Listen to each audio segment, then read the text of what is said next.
সিউলের একটা 5 স্টার হোটেলে বড় করে একটি পার্টির আয়োজন করা হয়েছে।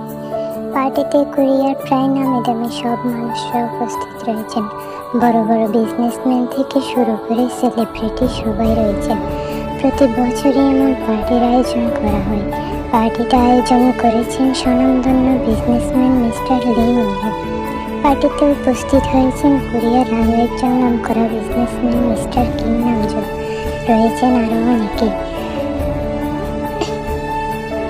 নামজুন সাহেবের সাথে রয়েছেন তার স্ত্রী এবং একমাত্র সন্তান Jeon Jungkook. Jeon Jungkook Korean number 1 singer. প্রতি বছরের মতো এবারও সবাইকে পেছনে ফেলে মিউজিক ইন্ডাস্ট্রিতে নিজের নামটা সবার শীর্ষে রেখেছেন। জংকুকের বয়স 29 বছর। ছোটবেলা থেকে গানের প্রতি ছিল তার অসম্ভব টান। মাধ্যমিক শেষ করার পর পড়াশোনার পাশাপাশি গান নিয়ে কাজ করা শুরু করে। অভ্যাসগত দিক থেকে পরিবারের সকলের সাথে হাসি খুশি থাকলেও বাহিরের জগতের কাছে জিয়ন জংকুক একজন রাগী গম্ভীর পার্সন। ছোটবেলার একমাত্র বন্ধু হবি, যে তার বন্ধু কম ভাই বেশি। সব বিপদে আপদে একজন আরেকজনের জন্য জীবনও দিতে রাজি। হবি পেশায় একজন মডেল। বাবা মা দেশের বাইরে থাকছেন। জংকুকের মতো সেও বাবা মায়ের একমাত্র সন্তান। জংকুক হবি দুইজন ছোট থেকে এক স্কুলে পড়তো। স্কুল জীবন থেকে তাদের একসাথে চলার পথ শুরু। পার্টিতে তারা অনেকক্ষণ হলো, কিন্তু পার্টি শুরু হওয়ার কোনো নাম নেই। সব লোকজন যে যার মতো একে অপরের সাথে কথা বলছে আর কোল্ড ড্রিঙ্কস খাচ্ছে। হবি, কি সমস্যা ওদের? এখন পার্টি শুরু করছে না কেন? সর্বোচ্চ আর 5 মিনিট ওয়েট করব, এরপর আমি চলে যাব। আরে ভাই, মাথা ঠান্ডা কর। সবসময় এত চটে থাকিস কেন বলতো? নিশ্চয় এখনো হয়তো কিছু মানুষ আসা বাকি আছে। চুপ কর তো। কোন ইডিয়েট এরা, যাদের মধ্যে কোনো টাইম সেন্স নেই? কটা বাজে এরা কি ঘুরে দেখেনি? কোথাও গেলে যে সময় মতো সেই জায়গায় উপস্থিত হতে হয়, এই সেন্সটুকুও নেই নাকি? তারা দুইজন এসব নিয়ে কথা বলছিল, এর মধ্যে সেখানে এসে উপস্থিত হয় আইউ হচ্ছে জংকুকের কলেজ লাইফের ফ্রেন্ড। জংকুক, হবি, আইউ তিনজনই একসাথে মিডিয়া ইন্ডাস্ট্রিতে যোগ দেয়। আইউ একজন সিঙ্গার। গানটা সে ভালো করলেও তার স্বভাব পুরোটাই সেটার উল্টো।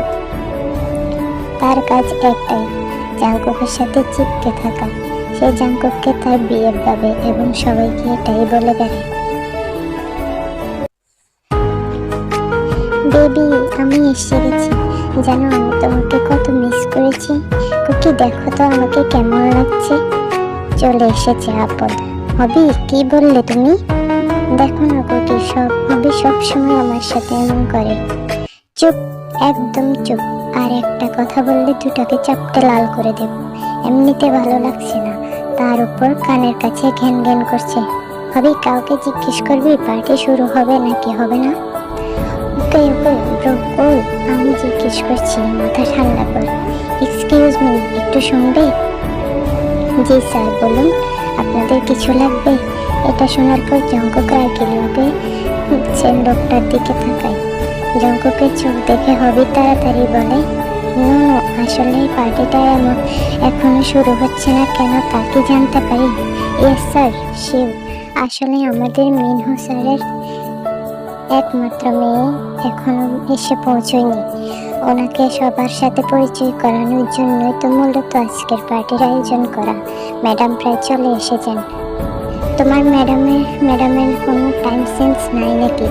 ওনাকে জানিয়ে দিও লেট করার ইচ্ছা হলে যেন কোনো পার্টিতে অংশগ্রহণ না করে। এর মধ্যে কেটে যায় আরো কিছুটা সময়। কিছুক্ষণ পর হোটেলের সামনে এসে দাঁড়ায় একটি শুভ্র রাঙা গাড়ি। প্রেস মিডিয়ার সবাই হন্তদন্ত হয়ে ছুটে গেল গাড়িটির দিকে।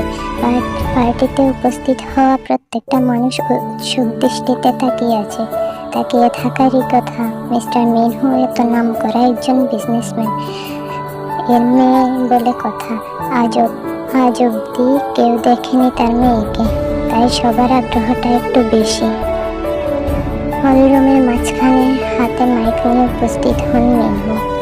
Sorry ladies and gentleman, I am extremely sorry এতক্ষণ আপনাদের অপেক্ষা করানোর জন্য।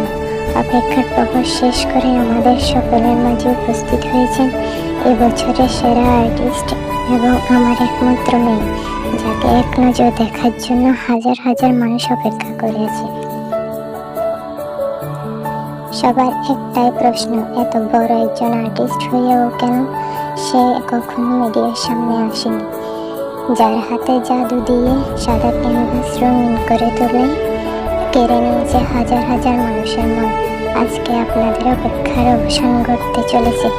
প্লিজ ওয়েলকাম কোরিয়ার best artist miss Kim V, আমার একমাত্র রাজকন্যা। জাংকুক, হবি, RM, জিন, আইউ এবং পার্টির সকলে উৎসুক দৃষ্টিতে তাকিয়ে আছে। এখানে উপস্থিত সকলেই কিমবি এই নামটা শুনেছে, তবে কেউ কখনো তাকে দেখেনি। একজন বডিগার্ড এসে গাড়ির দরজাটা খুলে দেয়। মিডিয়ার লোকেরা ছবি তোলার জন্য সবাই একে একে দাঁড়িয়ে পড়ল। সবার অবাক করা দৃষ্টি এসে আটকে গেল গাড়ি থেকে নেমে আসা মেয়েটির দিকে। সাদা রঙের একটা লং গাউন পরা, মাথার চুলগুলো কার্ল করে ছেড়ে দেওয়া, ঠোঁটে হালকা লিপস্টিক। সবার দৃষ্টি সীমাবদ্ধ ভি নামক পরীটির দিকে। লাল কার্পেটের উপর দিয়ে যেন হেঁটে আসছে এক শুভ্র পরী। নামজুন জিন, হবি আশ্চর্য চোখে তাকিয়ে আছে মেয়েটির দিকে। ব্রো, ঠিক আছিস? আমার তো